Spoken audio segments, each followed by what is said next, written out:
സ്നേഹമുള്ളവരെ, അസ്സലാമു അലൈക്കും വറഹ്മത്തുള്ളാഹി. അല്ലാഹു സുബ്ഹാനഹു വ തആല നമ്മെ അനുഗ്രഹിക്കുമാറാവട്ടെ. ഈസി ഖുർആൻ സ്റ്റഡി സെന്ററിലേക്ക് എല്ലാ സഹോദരങ്ങളെയും ഹൃദ്യമായി സ്വാഗതം ചെയ്യുന്നു. നാം വിശുദ്ധ ഖുർആനിലെ 7-ാമത്തെ അധ്യായമായ സൂറ അൽ അഅറാഫ് ആണ് പഠിച്ചുകൊണ്ടിരിക്കുന്നത്. കഴിഞ്ഞ ക്ലാസ്സുകളിൽ സൂറത്തുൽ അഅറാഫിലെ 55 ആയത്തുകളുടെ ആശയങ്ങളാണ് നാം ഗ്രഹിച്ചത്.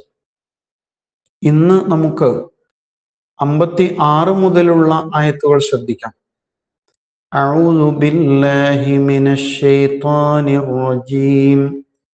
ബിസ്മില്ലാഹിർ റഹ്മാനിർ റഹീം. ولا تفسدوا في الأرض بعد إصلاحها وادعوه خوفا وطمعا إن رحمة الله قريب من المحسنين. കഴിഞ്ഞ ആയത്തില് നാം മനസ്സിലാക്കിയ സുപ്രധാനമായ ഒരു കാര്യം അള്ളാഹുവോട് എങ്ങനെ പ്രാർത്ഥിക്കണം എന്നതിനെ കുറിച്ചാണ്. അതിൻ്റെ മുകളിലത്തെ ആയത്തില് 54-ൽ അള്ളാഹുവെ പരിചയപ്പെടുത്തുന്ന സൂക്തമായിരുന്നു. അള്ളാഹു 6 നാൾ കൊണ്ട് ആകാശഭൂമികൾ സൃഷ്ടിച്ചു. അവൻ സിംഹാസനസ്ഥനായി. അവൻ രാപ്പകലുകളെ മാറ്റിമറിച്ചു കൊണ്ടിരിക്കുന്നു.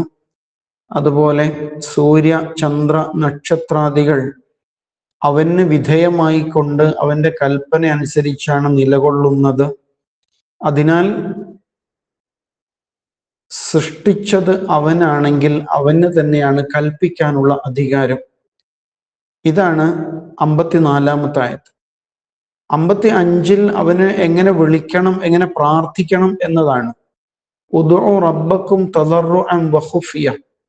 നിങ്ങൾ അവനെ വണക്കത്തോടും സ്വകാര്യമായും വിളിച്ചുകൊണ്ടിരിക്കുവിൻ, വിനയാന്യതരായിക്കൊണ്ടും രഹസ്യമായും വിളിക്കുവിൻ എന്ന് പറഞ്ഞു. ഇന്നഹു ലാ യുഹിബ്ബുൽ മുഅ്തദീൻ. അവൻ അതിര് കവിയുന്നവരെ, അതിക്രമകാരികളെ സ്നേഹിക്കുന്നില്ല എന്ന് പറഞ്ഞു. അഥവാ സത്യനിഷേധികളും ബഹുദൈവവാദികളും, പ്രത്യേകിച്ച് ബഹുദൈവവാദികൾ അവരുടെ ആരാധനാ രീതികളില് ബഹളം സൃഷ്ടിക്കുന്നത് കാണാം. പലതിനെയും വിളിച്ചുകൊണ്ടും ചെണ്ട കൊട്ടിയും ഒക്കെ ബഹളങ്ങളും ഒച്ചപ്പാടുമാണ് അവരുടെ പ്രാർത്ഥനാ രീതി. ആ രീതി നിങ്ങൾ സ്വീകരിക്കരുത് എന്നാണ് പറഞ്ഞതിൻ്റെ ചുരുക്കം. ഇനി 56-ാമത്തെ ആയത്തില് വളരെ ശ്രദ്ധേയമായ മറ്റൊരാശയം ഇതോട് ചേർത്തുകൊണ്ട് അല്ലാഹു അവതരിപ്പിക്കാൻ. വലാ തുഫ്സിദു ഫിൽ അർളി ബഅദ ഇസ്ലാഹിഹ. ഫസാദ് എന്താണ്? നാശം എന്നാണല്ലോ അർത്ഥം, അല്ലെങ്കിൽ കുഴപ്പം. ഫസദ നശിച്ചു, കുഴപ്പമായി എന്നാണ്. അഫ്സദ യുഫ്സിദു കുഴപ്പമുണ്ടാക്കി എന്നാണ് അർത്ഥം. ലാ തുഫ്സിദു വലാ തുഫ്സിദു നിങ്ങൾ കുഴപ്പമുണ്ടാക്കരുത്, നാശമുണ്ടാക്കരുത്. ഫിൽ അർള് ഭൂമിയിൽ നാശമുണ്ടാക്കരുത്. ബഅദ ശേഷം, ഇസ്ലാഹ് ശുദ്ധീകരണം, സംസ്കരണം. ബഅദ ഇസ്ലാഹിഹ അതിൻ്റെ സംസ്കരണത്തിന് ശേഷം. ഭൂമിയെ സംസ്കരിച്ചിരിക്കെ നിങ്ങളായിട്ട് കുഴപ്പമുണ്ടാക്കരുത്. വദ്ഉഹു അതിനാൽ അവനെ നിങ്ങൾ പ്രാർത്ഥിക്കുവിൻ, അല്ലാഹുവെ പ്രാർത്ഥിക്കുവിൻ. ഖൗഫൻ ഭയപ്പാടോടുകൂടി, വത്വമഅൻ ആശയോടും പ്രതീക്ഷയോടും കൂടി അവനെ വിളിച്ച് പ്രാർത്ഥിക്കുവിൻ. ഇന്ന റഹ്മത്തല്ലാഹ് നിശ്ചയം അള്ളാഹുവിൻ്റെ റഹ്മത്ത്, അവന്റെ അനുഗ്രഹം, ഖരീബുൻ അടുത്താണ്, സമീപസ്ഥമാണ്, മിനൽ മുഹ്സിനീൻ നന്മ ചെയ്യുന്നവരുടെ അടുത്തു തന്നെയാണ് അള്ളാഹുവിൻ്റെ അനുഗ്രഹം. അവരോടൊപ്പമാണ് അള്ളാഹുവിൻ്റെ അനുഗ്രഹമുള്ളത്. വളരെ ശ്രദ്ധേയമായ ഒരായത്താണ് 56-ാമത്തെ ആയത്ത്. 55-ന്റെ തുടർച്ചയായിട്ട് തന്നെയാണ് ഈ ആയത്ത് വരുന്നത് എന്ന് മനസ്സിലാക്കുക. 55-ൽ അള്ളാഹുവെ എങ്ങനെ വിളിക്കണം എന്നതിനെ കുറിച്ചാണല്ലോ പരാമർശിച്ചത്. എന്നിട്ട് അതോട് ചേർത്തുകൊണ്ട് 56-ൽ ഒന്നുകൂടി അത് വിശദീകരിക്കാൻ. അതിൽ ആദ്യ ഭാഗം വലാ തുഫ്സിദു ഫിൽ അർളി ബഅദ ഇസ്ലാഹിഹ, ഭൂമിയിൽ അതിൻ്റെ സംസ്കരണം കഴിഞ്ഞിരിക്കെ നാശമുണ്ടാക്കാതിരിക്കുവിൻ എന്നാണ് പറയുന്നത്. ആരാ ഭൂമിയെ സംസ്കരിച്ചത്? അള്ളാഹുവാണ്. അഥവാ അവിടെ ഉദ്ദേശിക്കുന്നത് ഭൂമിയുടെ ശുദ്ധ പ്രകൃതി ഉണ്ടല്ലോ, അതാണ് ആ ഇസ്ലാഹ്. അള്ളാഹു ഈ ഭൂമിയെ പടച്ചത് മുതൽ നിലനിൽക്കുന്ന ശുദ്ധ പ്രകൃതി, ഈ ആവാസ വ്യവസ്ഥയിൽ നിലനിൽക്കുന്ന കുറെ ക്രമീകരണങ്ങൾ, ആ ക്രമീകരണങ്ങളെ നിങ്ങളായിട്ട് നാശമുണ്ടാക്കരുത് എന്നാണ് അള്ളാഹു പറയുന്നത്. ഇത് കൊണ്ട് ഉദ്ദേശിക്കുന്നത് എന്തായിരിക്കും? ഒന്ന്, അള്ളാഹു ആണ് ഈ പ്രപഞ്ചത്തിന്റെ സൃഷ്ടാവ് എന്ന് മുകളിൽ പറഞ്ഞല്ലോ. അതിനാൽ അവന്റെ കൽപ്പന അനുസരിച്ചാണ് നിങ്ങൾ ജീവിക്കേണ്ടത്. അങ്ങനെ ജീവിക്കുമ്പോഴാണ് നിങ്ങൾ ഭൂമിയോട്, ഈ ജീവിത വ്യവസ്ഥയോട് നന്മ ചെയ്യുന്നവരാവുക. അള്ളാഹുവെ അനുസരിക്കാതിരിക്കുമ്പോൾ അത് തന്നെ ഈ ലോകത്തിന്റെ നാശത്തിന്റെ തുടക്കമാണ് എന്ന് അതിൽ നിന്ന് മനസ്സിലാവും. ഇതേ ശൈലിയിൽ അള്ളാഹു വേറെയും ചില കാര്യങ്ങൾ പറയുന്നുണ്ടല്ലോ. അപ്പൊ ഈ ലോകത്തിനുമേൽ ഒന്നിലേറെ ദൈവങ്ങൾ ഉണ്ടായിരുന്നെങ്കിൽ എന്താകും? ലൗകാന ഫീഹിമ ആലിഹത്താനി ഇല്ലല്ലാഹ്, അള്ളാഹു അല്ലാത്ത ദൈവങ്ങൾ കൂടുതലായിട്ട് ഈ ഭൂമിക്കുമേൽ ഉണ്ടെങ്കിൽ ഫസദത, ആകാശഭൂമികൾ നശിച്ചു പോയേനെ എന്ന് ഖുർആൻ പറയുന്നുണ്ട്. ലൗകാന ഫീഹിമ ആലിഹത്തുൻ ഇല്ലല്ലാഹ് ലഫസദത. ഫസദത, ഒന്നിലേറെ ദൈവങ്ങൾ ഉണ്ടാകുമ്പോൾ സാധാരണ നമ്മൾ പറയില്ലേ, ഒരു ദൈവം മഴ പെയ്യട്ടെ എന്ന് കൽപ്പിക്കുമ്പോൾ മറ്റേ ദൈവം സൂര്യൻ ഉദിക്കട്ടെ എന്ന് കൽപ്പിച്ചാലോ? അങ്ങനെ സംഭവിക്കില്ല. പക്ഷെ അങ്ങനെ ഒന്ന് സങ്കല്പിച്ചു നോക്കൂ, ഈ പ്രപഞ്ചത്തിന് രണ്ട് ദൈവങ്ങൾ ഉണ്ടെങ്കിൽ ഈ ഭൂമിയിൽ നാശം ഉണ്ടാവും. ഇതേ ശൈലിയിൽ തന്നെയാണ് അള്ളാഹു അല്ലാത്തവരെ നമ്മൾ ആരാധിക്കുമ്പോൾ, വിളിച്ചു പ്രാർത്ഥിക്കുമ്പോൾ അത് വലിയ നാശത്തിന്റെ തുടക്കമായി മാറും എന്ന് ഇവിടെയും പറയുന്നത്. അപ്പൊ ഇതില് അള്ളാഹു സുബ്ഹാനഹു തആല ഇങ്ങനെ പറയുമ്പോൾ ഉദ്ദേശിക്കുന്നത് എന്താണ് എന്നത് വളരെ പ്രധാനപ്പെട്ട ഒരു വിഷയമാണ്.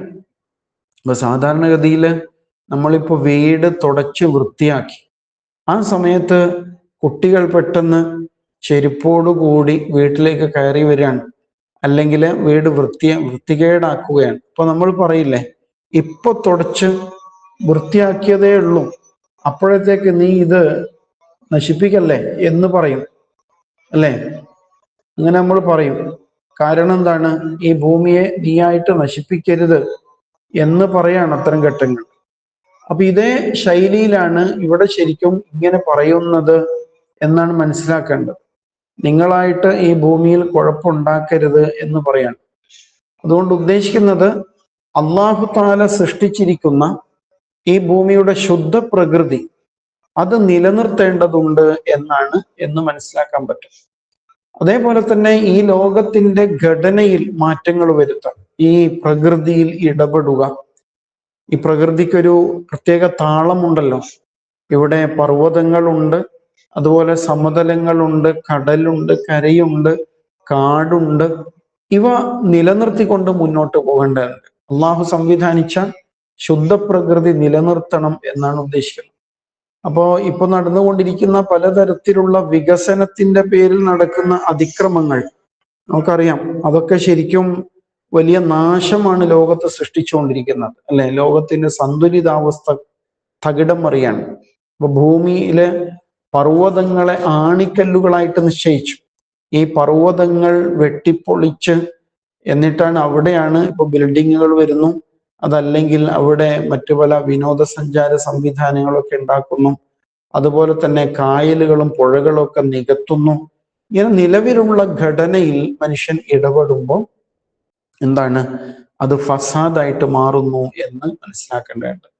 ഇതുപോലെ ഒരുപാട് കാര്യങ്ങൾ നമുക്ക് കണ്ടെത്താം. ഇന്ന് മനുഷ്യൻ ഈ ആവാസ വ്യവസ്ഥയിൽ ഇടപെട്ടുകൊണ്ടേയിരിക്കുന്നു പലതരത്തിൽ, അല്ലെ? പരിസ്ഥിതി നാശത്തിന് വേണ്ടിയുള്ള പ്രവർത്തനങ്ങളിൽ ഏർപ്പെടുന്നു. അതിനെക്കുറിച്ചാണ് അള്ളാഹു ഇങ്ങനെ പറയുന്നത്. ശരിക്കും നമ്മുടെ ലോകത്ത് ഈ പരിസ്ഥിതി എന്ന് പറയുന്ന ഒരു വിഷയം, പരിസ്ഥിതി സംരക്ഷിക്കേണ്ടതുണ്ട് എന്നൊക്കെയുള്ള ചർച്ച ഈ അടുത്ത കാലത്താണ് ആരംഭിച്ചത് എന്ന് മനസ്സിലാവും. ആ നിലയ്ക്ക് ഉണ്ടല്ലോ ആഗോള പരിസ്ഥിതി ദിനം ആചരിക്കലും ഓരോ വർഷവും പ്രത്യേകമായ ഒരു ആശയം മുന്നോട്ട് വെച്ചത് പ്രചരിപ്പിക്കലും ഒക്കെ ഈ അടുത്ത കാലത്താണ് തുടങ്ങിയത്. ആഗോള താപനവും അതുപോലെ ഈ അന്തരീക്ഷത്തിലും മനുഷ്യന്റെ ജീവിതത്തിലൊക്കെ ഉണ്ടാക്കിക്കൊണ്ടിരിക്കുന്ന പലതരം പ്രത്യാഘാതങ്ങൾ ഉണ്ടായപ്പോൾ മനുഷ്യൻ ചിന്തിച്ചു തുടങ്ങി. എന്നാൽ 1400 വർഷങ്ങൾക്ക് മുമ്പ് അള്ളാഹു സുബ്ഹാനഹു വ തആല പരിസ്ഥിതി സംരക്ഷണത്തെ കുറിച്ച് പറയാണ് ഇവിടെ, വലാ തുഫ്സിദു ഫിൽ അർളി ബഅദ ഇസ്ലാഹിഹ. ഇതിനൊക്കെ കേന്ദ്രം എന്താണ്? അള്ളാഹുവാണ്. എന്ന് പറഞ്ഞാൽ അള്ളാഹുവിൽ വിശ്വസിച്ച് അവന്റെ കൽപ്പന അനുസരിച്ച് ജീവിക്കുന്ന ഒരു സമൂഹമാണ് ഇവിടെ നിലനിൽക്കുന്നതെങ്കിൽ തീർച്ചയായും അള്ളാഹുവിന്റെ നിയമം അനുസരിച്ചാണ് ലോകം മുന്നോട്ട് പോവുക, അല്ലെ? അതല്ലെങ്കിലോ പല വിധത്തിലുള്ള അതിക്രമങ്ങളാണ് ലോകത്ത് നടക്കുക. ഇപ്പൊ നമ്മൾ ഗസയില് ഫലസ്തീനിൽ കണ്ടുകൊണ്ടിരിക്കുന്നത് എന്താണ്? അള്ളാഹു സുബ്ഹാനഹു വ തആല ഏറ്റവും ശുദ്ധമായിട്ട് സംവിധാനിച്ച ഒരു ഭൂമിയെ മനുഷ്യൻ അതിക്രമങ്ങൾ കൊണ്ട് അവിടെ കുരുതിക്കളമാക്കി മാറ്റാൻ. ഈ പുണ്യനാളുകളിൽ പോലും ബോംബ് വർഷിക്കപ്പെട്ട് കുഞ്ഞുങ്ങളും ഉമ്മമാരും പെടഞ്ഞു മരിച്ചു പോകുന്ന സാഹചര്യം ഉണ്ടാകുന്നു. ആ നാടിനെ കുറിച്ച് ഖുർആൻ പറഞ്ഞത് അല്ലദീ ബാറക്നാ ഹൗലഹു എന്നാണ്. ഫലസ്തീനിന്റെ ചുറ്റുപാടുകളെ അല്ലാഹു തആല അനുഗ്രഹിച്ചിരിക്കുന്നു. അങ്ങനെ ഒരു മണ്ണിലാണ് ഇപ്പൊ അതിക്രമങ്ങൾ നടന്നുകൊണ്ടിരിക്കുന്നത്. ഒരു ഭരണകൂടത്തിന്റെ അല്ലെങ്കിൽ സാമ്രാജ്യത്വ ശക്തികളുടെ അതിക്രമവും അഹങ്കാരവും അവരുടെ അത്യാഗ്രഹവുമാണ് ആ നാടിനെ നശിപ്പിക്കാൻ നിമിത്തമാകുന്നത്. അവിടെയൊക്കെ നമുക്ക് പറയാനുള്ള ഇതാണ്, വലാ തുഫ്സിദു ഫിൽ അർളി ബഅദ ഇസ്ലാഹിഹ എന്ന് തന്നെയാണ്. അപ്പൊ അതിനാൽ ആ ഒരു കാഴ്ചപ്പാട് ഖുർആൻ മുന്നോട്ട് വെക്കുന്നു. ഫസാദ്, ഇസ്ലാഹ്, ഇത് രണ്ട് സാങ്കേതിക പ്രയോഗങ്ങളാണ്. സൂറത്തുൽ ബഖറയുടെ തുടക്കത്തിൽ തന്നെ ആ പരാമർശങ്ങൾ വരുന്നുണ്ടല്ലോ. കപടന്മാരുടെ നിലപാടുമായി ബന്ധപ്പെട്ട് ലാ തുഫ്സിദു ഫിൽ അർള് എന്നവരോട് പറയുമ്പോൾ ഇന്നമാ നഹ്നു മുസ്ലിഹൂൻ എന്നവര് പറയുന്നു, നിങ്ങൾ ഭൂമിയിൽ കുഴപ്പമുണ്ടാക്കരുത്. അവരെന്ത് കുഴപ്പമുണ്ടാക്കിയത്? വിശ്വാസ വൈകല്യവും അവസരവാദവും ഒക്കെ തുടങ്ങിയിട്ട് അവര് സമൂഹത്തിൽ പല അസ്വസ്ഥതകളും സംശയങ്ങളും ആശയക്കുഴപ്പങ്ങളും സൃഷ്ടിച്ചു. അതാണ് ഉണ്ടായത്. പക്ഷെ അവര് പറയാണ് ഞങ്ങൾ നന്മ മാത്രമേ ഉദ്ദേശിക്കുന്നുള്ളൂ. ഇതാണ് ഇന്ന് ലോകത്ത് നടന്നുകൊണ്ടിരിക്കുന്നത്. പ്രത്യക്ഷത്തില് നമ്മൾ കരുതും ഭരണകൂടങ്ങൾ കൊണ്ടുവരുന്ന വികസന പ്രവർത്തനമൊക്കെ നല്ലതല്ലേ, ഉപകാരമുള്ളതല്ലേ? ശരിയാണ്, ഉപകാരമുള്ളതാണ് ഒരർത്ഥത്തില്.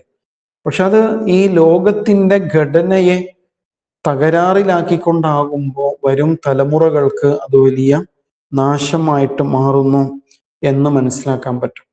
വലാ തുഫ്സിദു ഫിൽ അർളി ബഅദ ഇസ്ലാഹിഹ എന്നത് വളരെ ആഴത്തിൽ നമ്മൾ പഠിച്ചറിയേണ്ട ഒരു വിഷയമാണ്. ഇതേപോലെ തന്നെയാണ് മനുഷ്യന്റെ വിശ്വാസ വൈകല്യം ലോകത്തിനുമേൽ സൃഷ്ടിക്കുന്ന ഗുരുതരമായ പ്രത്യാഘാതങ്ങൾ, അല്ലെ? അന്ധവിശ്വാസവും അനാചാരവും അതിലേക്ക് മനുഷ്യൻ പോകുമ്പോൾ അന്യായമായ കൊലപാതകങ്ങൾ നടക്കുന്നു, പലതരം ചൂഷണങ്ങൾ നടക്കുന്നു എന്ന് നമുക്ക് കാണാം. അതേപോലെ തന്നെയാണ് അധാർമികതയിലേക്ക് മനുഷ്യൻ ചെന്നപ്പെടുമ്പോൾ അവന്റെ ശുദ്ധ പ്രകൃതി നഷ്ടപ്പെടുന്നു എന്ന് മാത്രമല്ല, ഇന്നത്തെ ലിബറലിസവും അതുപോലെയൊക്കെയുള്ള യുക്തിവാദവും നിരീശ്വരവാദവും ഒക്കെ എന്താണ്? മനുഷ്യന്റെ ശുദ്ധ പ്രകൃതിക്ക് എതിരായ നിലപാടുകളാണ് എന്ന് കാണാൻ സാധിക്കും. അതുകൊണ്ട് തന്നെ കുറ്റകൃത്യങ്ങൾ പെരുകുന്നു, ലഹരിക്ക് അടിമപ്പെടുന്നു. ഇങ്ങനെയൊക്കെയുള്ള സാഹചര്യങ്ങൾ ഇതെല്ലാം ഇതോട് ചേർത്ത് മനസ്സിലാക്കാൻ പറ്റും. വലാ തുഫ്സിദു ഫിൽ അർളി ബഅദ ഇസ്ലാഹിഹ. അപ്പൊ ഇസ്ലാമിക സമൂഹത്തിന്റെ ബാധ്യതയാണ് ഈ നമ്മൾ ജീവിക്കുന്ന ഭൂമിയുടെ വിശുദ്ധി നിലനിർത്തുക, അതിന്റെ ശുദ്ധ പ്രകൃതിയിൽ ആദിമ വിശുദ്ധിയിൽ നിലനിർത്തുക എന്നത് നമ്മുടെ എല്ലാം ബാധ്യതയാണ് എന്ന് പ്രത്യേകിച്ച് നാം മനസ്സിലാക്കേണ്ടതുണ്ട്. അത് വളരെ പ്രധാനപ്പെട്ട ഒരാശയമായി തന്നെ നമ്മൾ തിരിച്ചറിയണം എന്നുള്ളതാണ്. അതോട് ചേർത്താണ് അള്ളാഹു പറയുന്നത് എന്ത്? വദുഊഹു, നിങ്ങൾ അവനെ വിളിക്കുക. അള്ളാഹുവെ വിളിക്കണം ഖൗഫൻ വ തമഅൻ. ഖൗഫ് ഭയപ്പാട്, ത്വമഅ പ്രതീക്ഷ.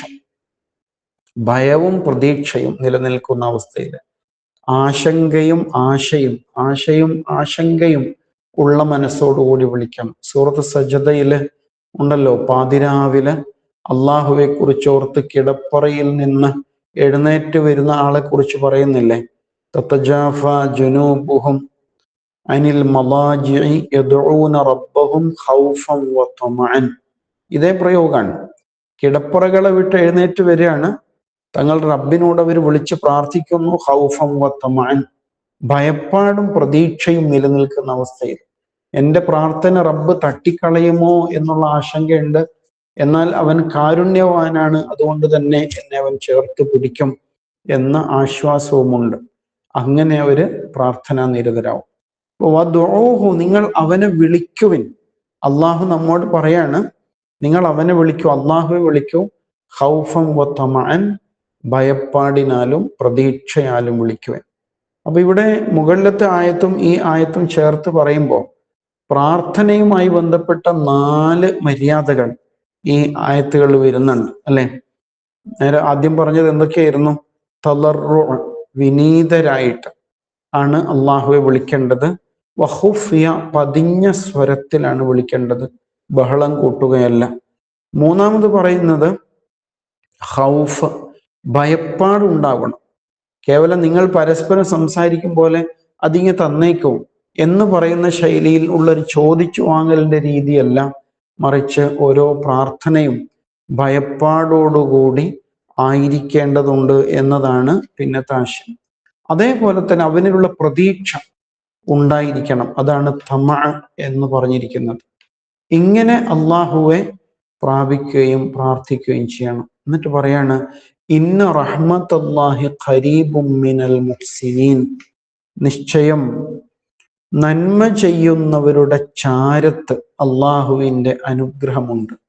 ഇന്ന റഹ്മത്തല്ലാഹ്, നിശ്ചയം അള്ളാഹുവിൻ്റെ കാരുണ്യം, അവൻ്റെ അനുഗ്രഹം, ഖരീബൻ അടുത്താണ്, മിനൽ മുഹ്സിനീൻ നന്മ ചെയ്യുന്നവരുടെ അടുത്താണ് അവൻ്റെ കാരുണ്യമുള്ളത്.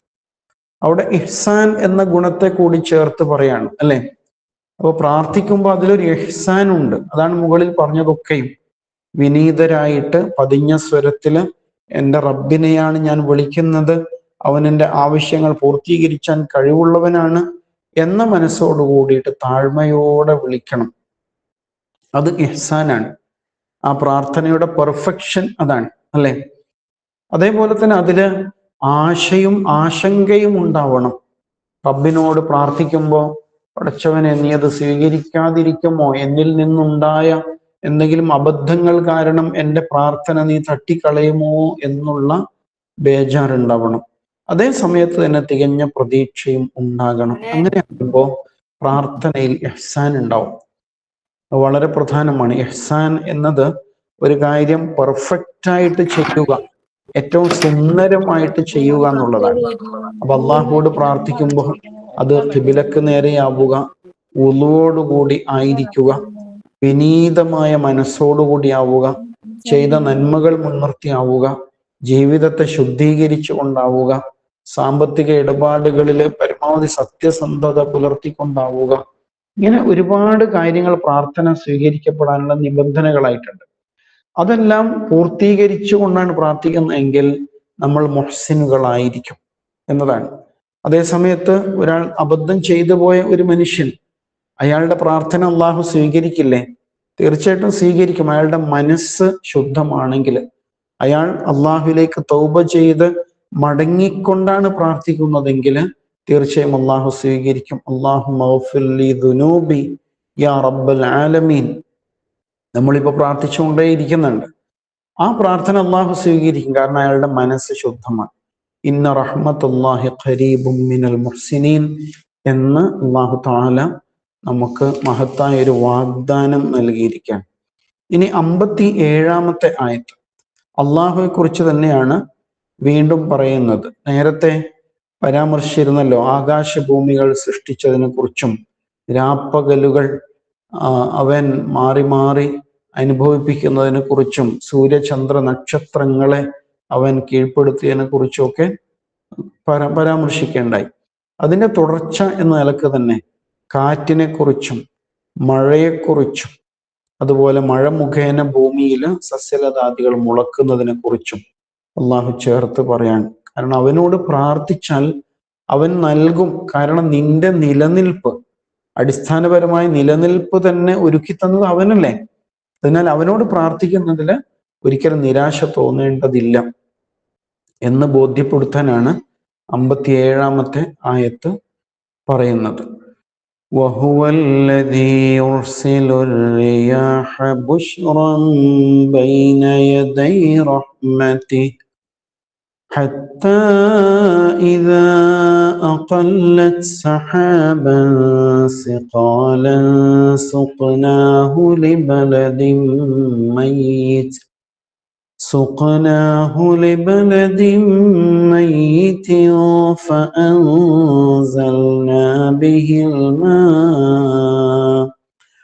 فأنزلنا به الماء فأخرجنا به من كل الثمرات كذلك نخرج الموتى لعلكم تذكرون. വഹുവ അവനാണ്, അള്ളാഹുവാണ്, അല്ലദി ഒരുവൻ, യുർസിലു റിയാഹ് അർസല യുർസിലു അയച്ചു, അല്ലദി യുർസിലു അയക്കുന്നത് അവനാണ്, അർ-റിയാഹ കാറ്റുകളെ, റീഹ് കാറ്റ്, അതിന്റെ ബഹുവചനമാണ് റിയാഹ്, ബുഷ്റൻ സുവിശേഷമായിക്കൊണ്ടാണ് അവൻ അയക്കുന്നത്, ബൈന യദൈ മുമ്പിലുള്ളതിൻ്റെ, റഹ്മത്തിഹി അവന്റെ അനുഗ്രഹത്തിന്റെ മുന്നാലെ, അനുഗ്രഹം വരാൻ പോവാണ്, ആ അനുഗ്രഹത്തിന്റെ മുന്നാലെ അവൻ കാറ്റിനെ അയക്കുന്നു, കാറ്റുകളെ അയക്കുന്നു.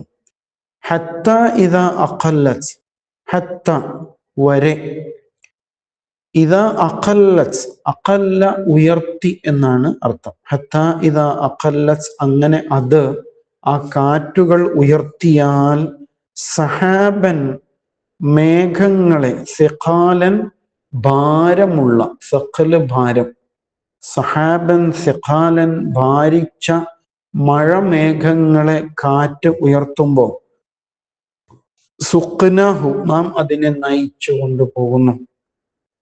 സാഖ യസൂഖു നയിച്ചു, തെളിച്ചു എന്നാണ്. സായിഖ് ഡ്രൈവർ എന്നാണ് അർത്ഥം. സുഖ്നഹു നാം അതിനെ നയിക്കുന്നു, ലി ബലദിൻ നാട്ടിലേക്ക്, ഭൂമിയിലേക്ക്. എങ്ങനെയുള്ള ഭൂമി? മയ്യിത്തിൻ നിർജീവമായ, മരിച്ചുപോയ ഭൂമിയിലേക്ക് ഈ കാറ്റിനെ, മഴമേഘങ്ങളെ നാം അയക്കുകയാണ്. ഫഅൻസൽനാ ബിഹി എന്നിട്ട് നാം അവിടെ ആ മഴയെ പെയ്തിറക്കുന്നു. അൻസല ഇറക്കി, വർഷിച്ചു. ഫഅൻസൽനാ ബിഹി അങ്ങനെ നാം അതിനെ ഇറക്കുന്നു, വർഷിക്കുന്നു. അൽ മാഅ വെള്ളത്തെ വർഷിക്കുന്നു. ഫഅഖ്റജ്നാ ബിഹി അത് മുഖേന നാം ഉൽപ്പാദിപ്പിക്കുകയും ചെയ്യുന്നു. മിൻ കുല്ലി സമറാത്ത് എല്ലാവിധ കായ്കനികളും, സമറത്ത് കായ്കനി, മിൻ കുല്ലി സമറാത്ത്. കദാലിക് ഇതേപോലെയാണ്, നുഖ്രിജു നാം പുറപ്പെടുവിക്കുന്നത് അഥവാ ഉയർത്തെഴുന്നേൽപ്പിക്കുന്നത്, അൽ മൗത മരിച്ചവരെ ഉയർത്തെഴുന്നേൽപ്പിക്കുന്നത്, ലഅല്ലക്കും തദക്കറൂൻ നിങ്ങൾ ഉത്ബുദ്ധരാകുന്നതിന് വേണ്ടിയാണ്, നിങ്ങൾ കാര്യങ്ങൾ ഓർത്തുകൊണ്ടിരിക്കാൻ വേണ്ടിയാണ് ഇങ്ങനെ പറയുന്നത് എന്നാണ് അള്ളാഹു ചേർത്ത് പറയുന്നത്. വളരെ ശ്രദ്ധേയമായ ഒരു സൂക്തമാണിത്. ഇതില് അള്ളാഹുവിന്റെ 3 അനുഗ്രഹങ്ങളെ കുറിച്ച് പറയുന്നുണ്ട്. വഹുവല്ലദി യുർസിലു റിയാഹ് അവനാണ് കാറ്റുകളെ അയക്കുന്നത് എന്നതാണ് ഒന്നാമത്തെ പ്രയോഗം. ഖുർആനിലെ റീഹ് കാറ്റ് എന്ന് പ്രയോഗിച്ച സന്ദർഭങ്ങളുണ്ട്. അതേപോലെ തന്നെ റിയാഹ് എന്ന് ബഹുവചനത്തിൽ പ്രയോഗിച്ച സന്ദർഭമുണ്ട്. റീഹ് പ്രയോഗിച്ച അധിക സന്ദർഭങ്ങളും ശിക്ഷയുടെ കാറ്റുമായി ബന്ധപ്പെട്ടതാണ്. റീഹൻ സർസറൻ ആതിയ എന്നൊക്കെ ഉണ്ടല്ലോ. ബിരീഹിൻ സർസരിൻ ആതിയ, ആദ് സമൂഹത്തെ നശിപ്പിച്ച കാറ്റിനെ കുറിച്ച് സൂറത്തുൽ ഹാഖയിൽ പറയുന്നുണ്ട്. ഇങ്ങനെ രീഹ് എന്ന് പൊതുവെ പ്രയോഗിച്ചത്, ഏകവചനത്തിൽ പ്രയോഗിച്ചത് ശിക്ഷയുടെ കാറ്റാണ്. എന്നാൽ റിയാഹ് എന്നത് ബഹുവചനാണ്. അത് ഒരുപാട് നന്മകളുള്ള പ്രയോജനകരമായ കാറ്റിനെ കുറിച്ച് പറയാനാണ്. എന്നാൽ റിയഹ് എന്ന് നല്ല കാറ്റിനെ കുറിച്ച് ഖുർആനില് 10-ാം അധ്യായത്തില് 22-ാമത്തെ സൂക്തത്തിൽ വന്നിട്ടുണ്ട്. ബിരിഹിൻ ത്വയ്യിബത്തിൻ വഫരിഹു ബിഹ. ഉത്തമമായ നല്ല കാറ്റിനാൽ അവർ സന്തുഷ്ടരായി എന്നൊരു പ്രയോഗമുണ്ട്.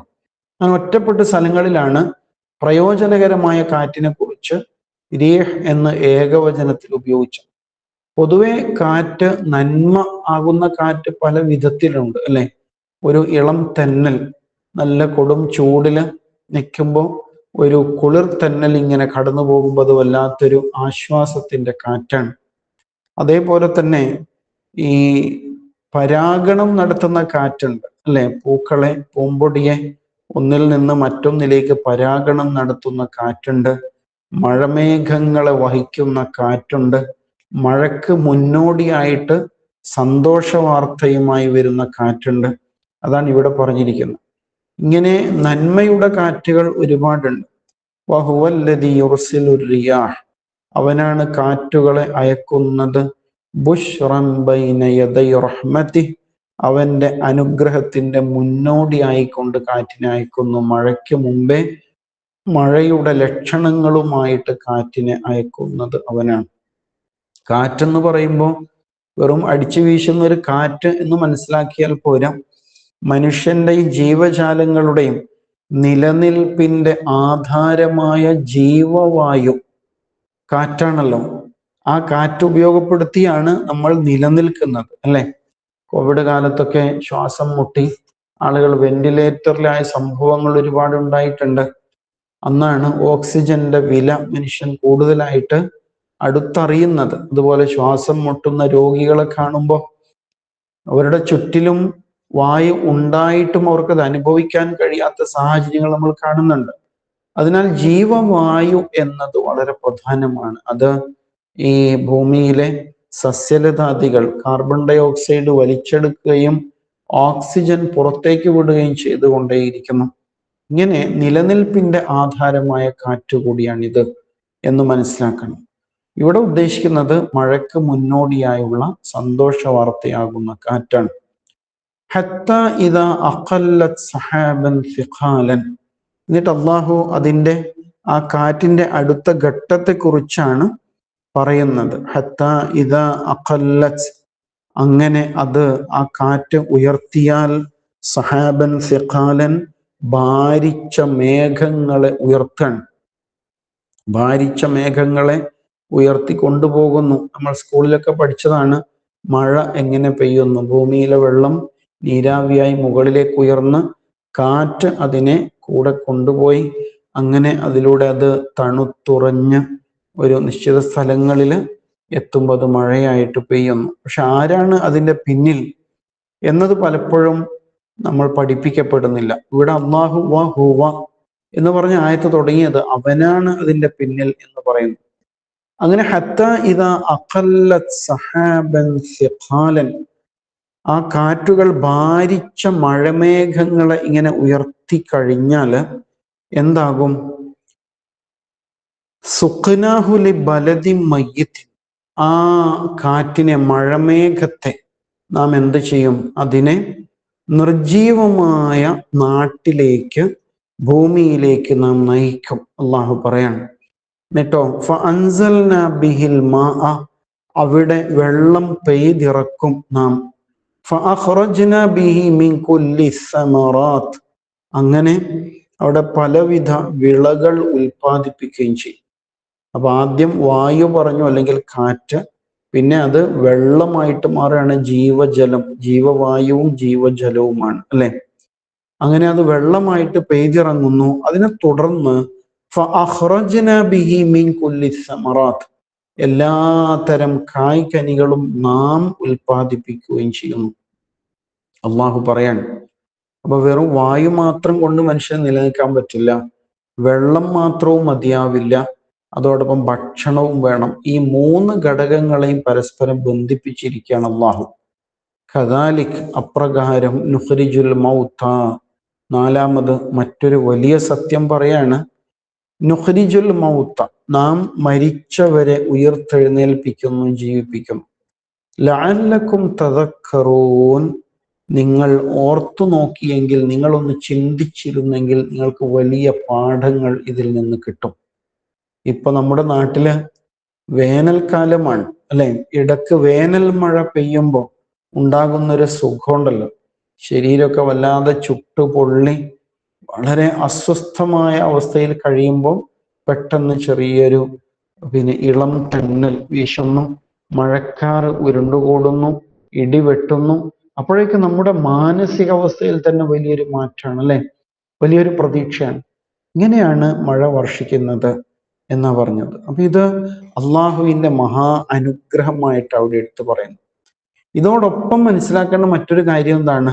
അള്ളാഹു കേവലം ഭൗതികമായ ചില സൗകര്യങ്ങളെ കുറിച്ച് മാത്രം പറയല്ല, ഇതിന്റെ പിന്നില് വലിയ ചില ആശയങ്ങളുണ്ട്. ഇതുപോലെ തന്നെയാണ് മനുഷ്യന്റെ മനസ്സിനെ ഏറ്റവും വിശുദ്ധമായ അവസ്ഥയിലേക്ക് കൊണ്ടുപോകാൻ വേണ്ടിയാണ് പ്രവാചകന്മാർ വന്നത്, വേദഗ്രന്ഥങ്ങൾ അവതരിച്ചു.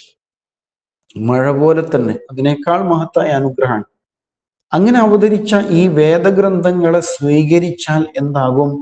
ഓരോ മനുഷ്യനും പുതിയ ജന്മമെടുക്കും. ഇപ്പൊ ഭൂമി നല്ല ഫലഭൂയിഷ്ഠമായ അവസ്ഥയിലേക്ക് മാറുന്ന പോലെ മനുഷ്യന്റെ മനസ്സ് ഏത് നന്മയും ഉൾക്കൊള്ളാൻ കഴിയും വിധത്തില് നല്ല മനസ്സായിട്ട് മാറുന്നു എന്ന് മനസ്സിലാക്കാം.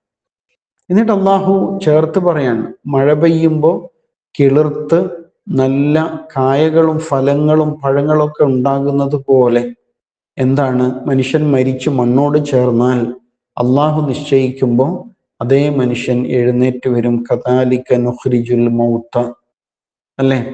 വേണമെങ്കിൽ നിങ്ങൾക്ക് നിഷേധിക്കാം, പക്ഷേ അതൊരു യാഥാർത്ഥ്യമാണ്. അത് സംഭവിക്കാൻ പോകുന്ന ഒരു വസ്തുതയായിട്ടാണ് ഇവിടെ അള്ളാഹു സുബ്ഹാനഹു വ തആല എടുത്തു പറയുന്നത് എന്ന് മനസ്സിലാക്കണം. അങ്ങനെ അള്ളാഹു തീർച്ചയായിട്ടും നശിച്ചുപോയ നാടിനെ, മണ്ണിനെ ഉയർത്തെഴുന്നേൽപ്പിക്കുന്നത് പോലെ തന്നെ ഈ ഭൂമിയെയും എഴുന്നേൽപ്പിക്കും എന്ന് അള്ളാഹു പറയാണ്.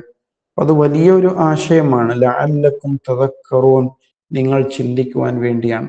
ഖുർആൻ ഒരു കാര്യം എടുത്തു പറയുമ്പോൾ അത് കേവലം അതിൻ്റെ ഭൗതികമായ പ്രയോജനം പറയാൻ വേണ്ടിയല്ല, അതിനപ്പുറത്ത് അതിൻ്റെ പിന്നിലെ ധാർമ്മികമായ മാനം കൂടി ഉദ്ദേശിക്കുന്നുണ്ട് എന്ന് മനസ്സിലാക്കണം. അതൊരു പ്രബോധന മുഖത്തോടു കൂടിയാണ് അള്ളാഹു കാര്യങ്ങൾ അവതരിപ്പിക്കുക. അപ്പൊ ഈ 2 ആയത്തുകൾ വളരെ ശ്രദ്ധേയമാണ്. ഒന്ന് എന്തായിരുന്നു? പ്രാർത്ഥനയെക്കുറിച്ച് പറഞ്ഞു. അതുപോലെ തന്നെ അള്ളാഹു വെടിപ്പാക്കി വെച്ച ശുദ്ധീകരിച്ച ഈ ഭൂമിയെ നിങ്ങളായിട്ട് കുഴപ്പത്തിലാക്കരുത് എന്ന് പറഞ്ഞു. ഇവിടെ പിന്നീട് പറയുന്നത് അള്ളാഹു സുബ്ഹാനഹു തആല കാറ്റിനെ അയക്കുന്നതും അത് മുഖേന മഴ വർഷിക്കുന്നതും അത് മുഖേന സസ്യലതാദികൾ മുളക്കുന്നതുമാണ്. ഇതേപോലെയാണ് ഉയർത്തെഴുന്നേൽപ്പും എന്ന പരലോകത്തിന്റെ പാഠം കൂടി അതോട് ചേർത്ത് പറഞ്ഞിരിക്കുന്നു. അള്ളാഹു സുബ്ഹാനഹു തആല അവന്റെ കലാമിനെ യഥാവിധി അറിയാനും പഠിക്കാനും ഉൾക്കൊള്ളുവാനുമുള്ള തൗഫീഖ് നൽകി നമ്മെ അനുഗ്രഹിക്കുമാറാവട്ടെ. ഖുർആനിന്റെ മാസമാണ്. കൂടുതൽ ഖുർആൻ പഠിക്കുകയും അറിയുകയും ഉൾക്കൊള്ളുകയും ചെയ്യേണ്ട സന്ദർഭമാണ്. അള്ളാഹുവെ, ഖുർആൻ പഠിക്കുവാൻ, ഉൾക്കൊള്ളുവാൻ ഞങ്ങൾക്ക് നീ തൗഫീഖ് നൽകണേ റബ്ബേ. പടച്ചവനെ, ഈ അനുഗ്രഹീത മാസത്തില് ഞങ്ങളെല്ലാവരും ഇബാദത്തുകളിൽ മുഴുകുകയാണ്. നാഥ, ഞങ്ങളുടെ ഇബാദത്തുകൾ സ്വീകരിക്കണേ റബ്ബേ. ഞങ്ങളുടെ പോരായ്മകൾ പരിഹരിച്ചു തരണേ നാഥ. നല്ല സ്വഭാവവും സംസ്കാരവും പ്രകൃതവും നൽകി അനുഗ്രഹിക്കണേ റബ്ബേ. എല്ലാവിധ പരീക്ഷണങ്ങളിൽ നിന്നും ആശ്വാസം നൽകണേ നാഥ. ഞങ്ങളുടെ മക്കൾക്ക് ഹിദായത്ത് നൽകണേ റബ്ബേ. നന്നായി പഠിക്കുവാനും വളരുവാനും അവർക്ക് തൗഫീഖ് നൽകണേ നാഥ. ഉന്നത വിജയം നേടി ജോലികൾ കരസ്ഥമാക്കാൻ അനുഗ്രഹിക്കണേ റബ്ബേ. അതിലുപരി ഹിദായത്ത് നൽകണേ റബ്ബേ. ഖുർആനിന്റെ വഴിയിൽ സഞ്ചരിക്കാൻ അവരെല്ലാം അനുഗ്രഹിക്കണേ നാഥ. ഞങ്ങളുടെ കൂട്ടത്തിൽ രോഗികളായ, പ്രയാസങ്ങൾ അനുഭവിക്കുന്ന സഹോദരങ്ങൾക്കെല്ലാം ശിഫ നൽകി ആശ്വാസം നൽകി അനുഗ്രഹിക്കണേ റബ്ബേ. ഞങ്ങളിൽ നിന്ന് മൺമറഞ്ഞു പോയ ഉമ്മമാര്, വാപ്പമാര്, സഹോദരി സഹോദരങ്ങൾ എല്ലാവരെയും നിന്റെ ജന്നാത്തുൽ ഫിർദൗസിൽ ഒരുമിച്ച് കൂട്ടണേ നാഥ. റമദാൻ അനുകൂലമായി സാക്ഷി നിൽക്കുന്ന സൗഭാഗ്യവാന്മാരിൽ ഞങ്ങളെ ഉൾപ്പെടുത്തണേ റബ്ബെ. റബ്ബന ആതിന ഫിദ്ദുനിയ ഹസനതൻ വഫിൽ ആഖിറതി ഹസനതൻ വഖിന അദാബന്നാർ. റബ്ബന തഖബ്ബൽ മിന്ന ഇന്നക അൻതസ് സമീഉൽ അലീം വതുബ് അലൈന ഇന്നക അൻതത് തവ്വാബുർ റഹീം. വസല്ലല്ലാഹു അലാ മുഹമ്മദിൻ വഅലാ ആലിഹി വസഹ്ബിഹി അജ്മഈൻ വൽഹംദുലില്ലാഹി റബ്ബിൽ ആലമീൻ. അസ്സലാമു അലൈക്കും വറഹ്മത്തുള്ളാഹി.